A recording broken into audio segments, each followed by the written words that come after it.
Des travaux de restauration ont commencé sur les œuvres d'art et le mobilier endommagé lors de l'invasion des principaux sièges du pouvoir politique brésilien, à savoir le Congrès, la Cour suprême et le palais présidentiel. C'est un travail délicat et difficile d'effacer les signes de l'attaque qui ont eu lieu à Brasilia il y a 2 semaines, mais certainement pas aussi complexe que d'en gérer les conséquences politiques.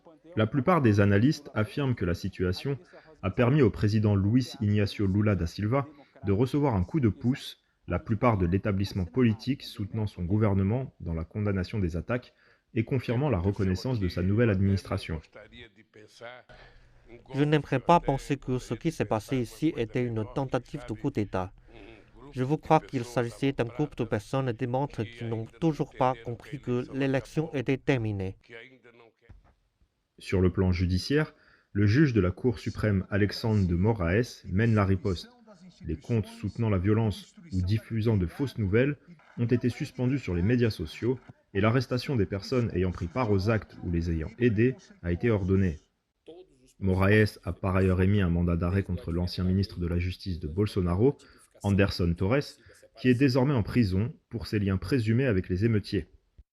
La plupart des analystes s'accordent à dire que le juge Moraes a un rôle clé à jouer pour garantir l'équité des élections au Brésil et le respect des résultats. Mais certains craignent également qu'il n'exerce trop de pouvoir ou même qu'il outrepasse ses fonctions.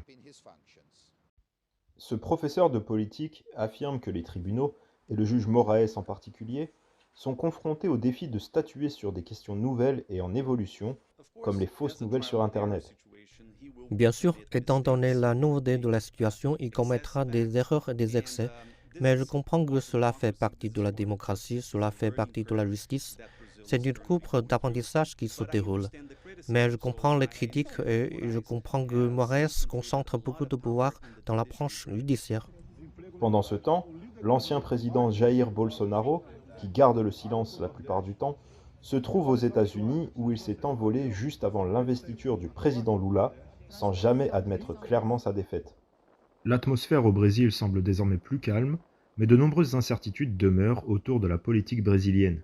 Elles tournent autour du pouvoir et de l'influence que Bolsonaro détient encore, de ce que pourraient encore entreprendre les forces de l'opposition radicale pour déstabiliser le pays, et de la loyauté des forces de sécurité au président Lula.